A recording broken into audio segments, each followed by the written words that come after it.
KPCC രാഷ്ട്രീയകാര്യ സമിതി ഇന്നലെ ചേർന്നിരുന്നു. നമുക്കറിയാം അത് ഇന്നലെ ചേരാനുണ്ടായ കാരണമെന്ന് പറയുന്നത് കുറച്ച് ദിവസങ്ങൾക്ക് മുൻപ് തീരുമാനിച്ചിരുന്നതാണ്. പക്ഷേ KPCC അധ്യക്ഷനും പ്രതിപക്ഷ നേതാവിനും തമ്മിലുള്ള തമ്മിലടി കാരണം അത് ചേരാൻ കഴിഞ്ഞിരുന്നില്ല. ഒടുവിൽ ഹൈക്കമാൻഡ് ഇടപെട്ടാണ് ഇന്നലെ ചേർന്നത്. ഇന്നലെ ചേർന്നപ്പോഴാകട്ടെ രൂക്ഷമായ വാക്കേറ്റമാണ് ഈ യോഗത്തിലുണ്ടായത്. KPCC അധ്യക്ഷനും പ്രതിപക്ഷ നേതാവിനും വലിയ വിമർശനം കേൾക്കേണ്ടി വന്നു. അതിൽ പ്രതിപക്ഷ നേതാവിനെ നിർത്തിപ്പൊരിക്കുന്ന ഒരു സാഹചര്യം ഉണ്ടായി. പ്രത്യേകിച്ചും AP അനിൽകുമാർ ഈ തീരുമാനങ്ങളൊക്കെ ഒറ്റയ്ക്കെടുക്കാൻ താങ്കൾ ആരാണെന്ന് പ്രതിപക്ഷ നേതാവിനോട് AP അനിൽകുമാർ ചോദിക്കുകയായിരുന്നു. ആ ചോദ്യത്തിൻ്റെ പുറത്ത് പ്രസംഗം നിർത്തി പ്രതിഷേധം രേഖപ്പെടുത്തി പ്രതിപക്ഷ നേതാവ് VD സതീശൻ ഇരിക്കുകയും ചെയ്തു. ഇന്ന് മറ്റൊരു പ്രധാനപ്പെട്ട കാര്യം, പ്രതിപക്ഷ നേതാവിൻ്റെയും KPCC അധ്യക്ഷൻ്റെയും സംയുക്ത വാർത്താ സമ്മേളനം ഇന്ന് ഉണ്ട് എന്നതാണ്. രസകരമായ പല മുഹൂർത്തങ്ങൾക്കും സാക്ഷ്യം വഹിക്കാൻ പ്രേക്ഷകരെ ഞാൻ ക്ഷണിക്കുകയാണ്. കാരണം പണ്ട് ആലപ്പുഴയിൽ വച്ചൊരു വാർത്താ സമ്മേളനം രണ്ടുപേരും കൂടി ചേർന്ന് നടത്തിയപ്പോഴാണ് മൈ ഡിയർ എന്ന് പറയുന്ന വിളിയൊക്കെ നമ്മുടെ മുൻപിലേക്ക് ഏറ്റവും സ്നേഹത്തോടെ നമ്മുടെ KPCC അധ്യക്ഷൻ മുന്നോട്ട് വച്ചത്. ഇന്ന് അങ്ങനെ എന്തെങ്കിലുമൊക്കെ ഉണ്ടാകുമോ എന്നതാണ് നമ്മൾ കാത്തിരിക്കുന്നത്. ഷീജയുണ്ട് തിരുവനന്തപുരത്ത് എന്ന വിവരങ്ങളുമായി. ഏതായാലും നോക്കാം എന്താണ് ഇന്ന് KPCCയിൽ സംഭവിക്കാൻ പോകുന്നതെന്ന്. ഷീജ, KPCC ഇന്ന് നേതാക്കളുടെ സംയുക്ത വാർത്താ സമ്മേളനമുണ്ട്. സംയുക്ത വാർത്താ സമ്മേളനം എന്ന് പറയുമ്പോൾ രസകരമായ മുഹൂർത്തങ്ങൾക്ക് കാത്തിരിക്കുകയാണ് പ്രേക്ഷകർ. കാരണം ആലപ്പുഴയിൽ വെച്ചൊരു സംയുക്ത വാർത്താ സമ്മേളനം നടത്തിയതിൻ്റെ ക്ഷീണം ഇതുവരെ മാറിയിട്ടില്ല. അന്നാണ് മൈ ഡിയർ എന്നൊക്കെ സുധാകരൻ സതീശനെ സംബോധന ചെയ്യുന്നതൊക്കെ നമ്മൾ കണ്ടത്. അപ്പോൾ അതിലേക്ക് വരുന്നതിന് മുൻപ് ഇന്നലെ എന്താണ് ഈ രാഷ്ട്രീയകാര്യ സമിതിയിൽ സംഭവിച്ചത്? സതീശനെ നിർത്തിപ്പൊരിക്കുകയായിരുന്നു നേതാക്കൾ എന്നൊക്കെ കേൾക്കുന്നുണ്ടല്ലോ.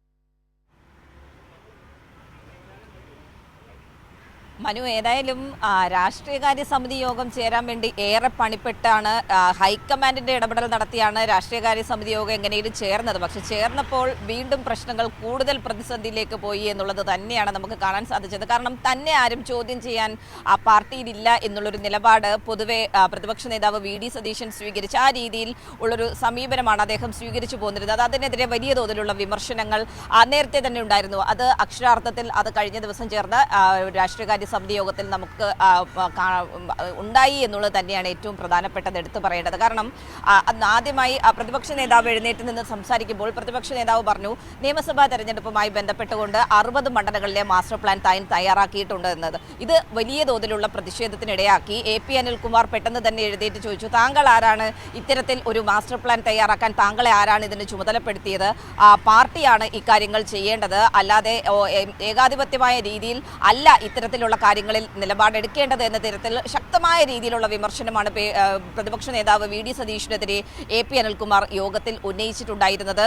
KC വേണുഗോപാലിന് പോലും ഒരു ഘട്ടത്തിൽ ഇടപെടേണ്ടി വരുന്ന ഒരു സാഹചര്യമുണ്ടായി. പ്രതിപക്ഷ നേതാവ് ഇതിൽ പ്രതിഷേധിച്ചുകൊണ്ട് പ്രസംഗം നിർത്തി ഇരിക്കുന്ന ഒരു സാഹചര്യമൊക്കെ ഉണ്ടായി. അതിലും തീർന്നില്ല പ്രതിപക്ഷ നേതാവിനെതിരെ ഉയർന്ന പ്രതിഷേധം എന്നുള്ളതാണ് എടുത്തു പറയേണ്ടത്. കാരണം തൊട്ടു പിന്നാലെ ശൂരനാട് രാജശേഖരൻ പറഞ്ഞു, പ്രതിപക്ഷ നേതാവിന്റെ ഓഫീസ് കൃത്യമായ രീതിയിലുള്ള പ്രവർത്തനമല്ല നടത്തുന്നത്, സാധാരണക്കാർക്ക് അവിടെ അഭയകേന്ദ്രമാകാത്ത തരത്തിലുള്ള രീതിയിലാണ് പ്രതിപക്ഷ നേതാവിൻ്റെ ഓഫീസിൻ്റെ പ്രവർത്തനം എന്നുള്ള വിമർശനം ഉന്നയിക്കുന്നു.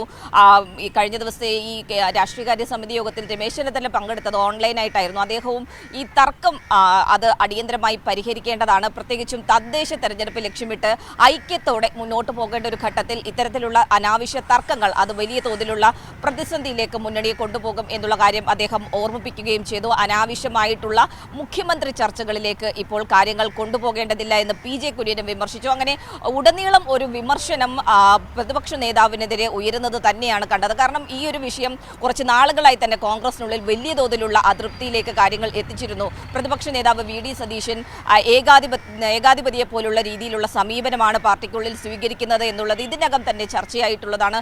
പല നേതാക്കളും പറഞ്ഞിട്ടുള്ളതുമാണ് കഴിഞ്ഞ ദിവസം. പക്ഷേ ഈ യോഗത്തിൽ തന്നെ രാഷ്ട്രീയകാര്യ സമിതി യോഗത്തിൽ തന്നെ ഇത്തരത്തിൽ ഉള്ളൊരു പൊതുവികാരം ഉയർന്നു വരുന്നതാണ് കാണാൻ സാധിച്ചിട്ടുണ്ടായിരുന്നു. മറ്റൊരു വിഷയം കഴിഞ്ഞ ദിവസം ചർച്ചയായത് PV അൻവറുമായി ബന്ധപ്പെട്ടുള്ള വിഷയമാണ്. PV അൻവർ കത്ത് നൽകിയിരുന്നു UDF-ലേക്ക് എടുക്കണം എന്നൊക്കെ കാട്ടിക്കൊണ്ട്. അപ്പോൾ ഈ വിഷയത്തിൽ ഒറ്റക്കെട്ടായിട്ടുള്ള ഒരു അഭിപ്രായമാണ് ഉണ്ടാകേണ്ടത്. എല്ലാവരുമായി ചർച്ച ചെയ്യണം, മുന്നണിയുമായി ചർച്ച ചെയ്യണം, അവിടുത്തെ DCC-യുമായി ചർച്ച ചെയ്യണം. അങ്ങനെ ഒറ്റക്കെട്ടായിട്ടുള്ള ഒരു തീരുമാനമാണ് എടുക്കേണ്ടത്.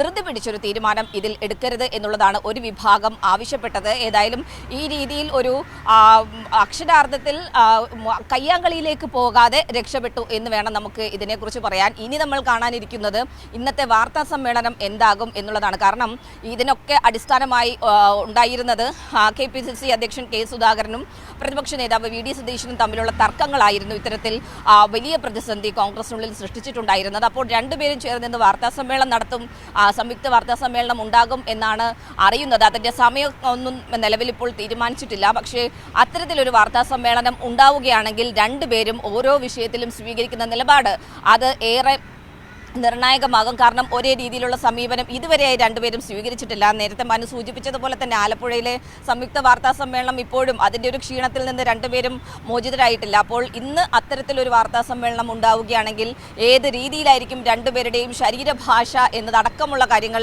ഏവരും ഉറ്റുനോക്കുന്നത് തന്നെയായിരിക്കും. ഇപ്പോൾ ഈ സംയുക്ത വാർത്താ സമ്മേളനം നടത്തുന്നത് എല്ലാവരും തമ്മിൽ വലിയ ഐക്യമാണ് എന്ന് പൊതുസമൂഹത്തെ ബോധ്യപ്പെടുത്താൻ വേണ്ടിയിട്ടാണോ?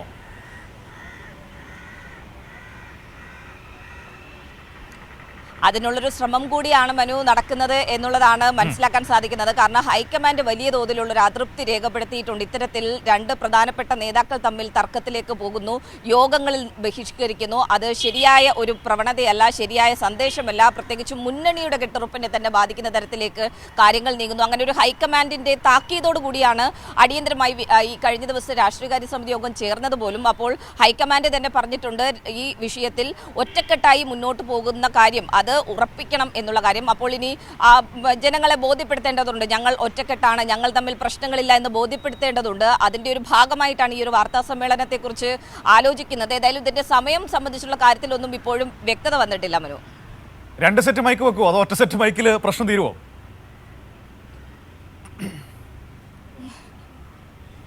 ഏതായാലും എല്ലാം കണ്ടറിയേണ്ടിയിരിക്കുന്നു മനു. എന്താണ് സംഭവിക്കുക എന്നുള്ളതും എന്താണ് രണ്ടുപേരും പറയുക എന്നുള്ളതും തന്നെയാണ് എല്ലാവരും ഉറ്റുനോക്കുന്നത്. ഏതായാലും നല്ല അഭിനയമാണ് നടക്കുന്നത് ഷീജ. സത്യം പറഞ്ഞാൽ ഇതൊക്കെ കാണുമ്പോൾ നമ്മൾ ഈ വല്ലാതെ ടെൻഷൻ അടിച്ച് വെക്കുന്ന സമയത്ത് ഇപ്പോൾ KPCC യോഗവും അവരുടെ വാർത്താ സമ്മേളനവും ഒക്കെ കണ്ടു കഴിഞ്ഞാൽ ടെൻഷൻ കുറച്ച് കുറഞ്ഞു കിട്ടും. കാരണം ഭയങ്കര കോമഡിയാണല്ലോ സംഭവിച്ചുകൊണ്ടിരിക്കുന്നത്. നോക്കൂ, യഥാർത്ഥത്തിൽ വലിയ പ്രശ്നം അവരെ ഞാൻ അതിനിടയ്ക്ക് ശ്രദ്ധിക്കുന്നത് ഇതൊക്കെ പൊതിഞ്ഞു പിടിക്കുന്ന നമ്മുടെ മാധ്യമങ്ങളുടെ ഒരു സമീപനത്തെയാണ്. കോൺഗ്രസ് എത്രമാത്രം പ്രതിസന്ധികളിൽ നിൽക്കുകയാണ്, എത്രമാത്രം പ്രശ്നങ്ങളിൽ നിൽക്കുകയാണ്. ഇപ്പോൾ ഈ അരിതാ ബാബുവുമായി ബന്ധപ്പെട്ട ഫണ്ട് വിവാദം നിൽക്കുന്നു, മറ്റു പല ഇഷ്യൂസ് ഇവർ തമ്മിലുള്ള പ്രശ്നങ്ങൾ നിൽക്കുന്നു. ഇതിനെയൊക്കെ എത്ര സമർത്ഥമായിട്ട് IC ബാലകൃഷ്ണൻ്റെ പ്രശ്നം നിൽക്കുന്നു, സമർത്ഥമായിട്ടാണ് മാധ്യമങ്ങൾ പൊതുസമൂഹത്തെ അറിയിക്കാതിരിക്കാൻ ഒരു പരിധി വരെ മൂടി വെച്ചുകൊണ്ടിരിക്കുന്നത്. ആ ഒരു കരുതൽ മാധ്യമങ്ങൾ കാണിക്കുന്ന ആ കരുതലും കൈത്താങ്ങും നമ്മുടെ സർക്കാരിൻ്റെ അദാലത്തിൻ്റെ പേരാണല്ലോ. അത് യഥാർത്ഥത്തിൽ മാധ്യമങ്ങളാണ് കോൺഗ്രസിനോട് ചെയ്തുകൊണ്ടിരിക്കുന്നത്.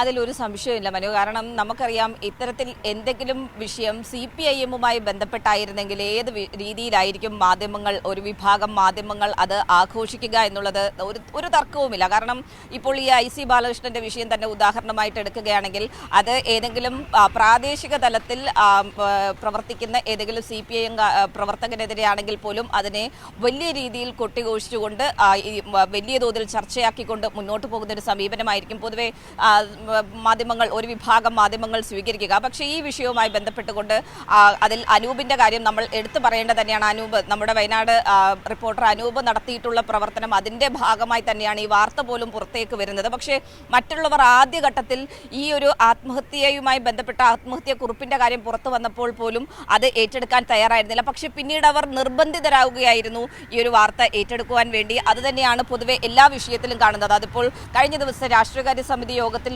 വരെ എത്തി നിൽക്കുന്നു. അപ്പോഴും ഇതേ സമീപനം തന്നെയാണ് എന്നുള്ളത് എടുത്തു പറയേണ്ടതാണ്. കോൺഗ്രസുമായി ബന്ധപ്പെട്ട് UDF-ഉമായി ബന്ധപ്പെട്ടുള്ള വിഷയങ്ങൾ ഒന്നും തന്നെ ഒരു തരത്തിലും ഈ മുഖ്യധാര മാധ്യമങ്ങൾ, ഒരു വിഭാഗം മുഖ്യധാര മാധ്യമങ്ങൾ ചർച്ച ചെയ്യാൻ ആഗ്രഹിക്കുന്നില്ല. പക്ഷേ അത് നേരെ തിരിച്ച് സർക്കാരിനെതിരെയാണെങ്കിൽ, CPIM-നെതിരെയാണെങ്കിൽ അതിനെയൊക്കെ വലിയ രീതിയിൽ കൊട്ടിഘോഷിച്ച് ആഘോഷിക്കാനുള്ളൊരു താല്പര്യം അത് ഇപ്പോഴല്ല, നേരത്തെ ഉള്ളതാണ്. അത് ഇനിയിപ്പോൾ നമ്മൾ എന്ത് പറഞ്ഞാലും അത് ആ രീതിയിൽ തന്നെ അവർ മുന്നോട്ട് കൊണ്ടുപോകും എന്നുള്ളത് തന്നെയാണ് ഇതിൻ്റെ വസ്തുത മനു. ശരി, നമുക്ക് നോക്കാം ഷീജ എന്തായാലും സംഭവിക്കാൻ പോകുന്നത് എന്താണെന്ന്.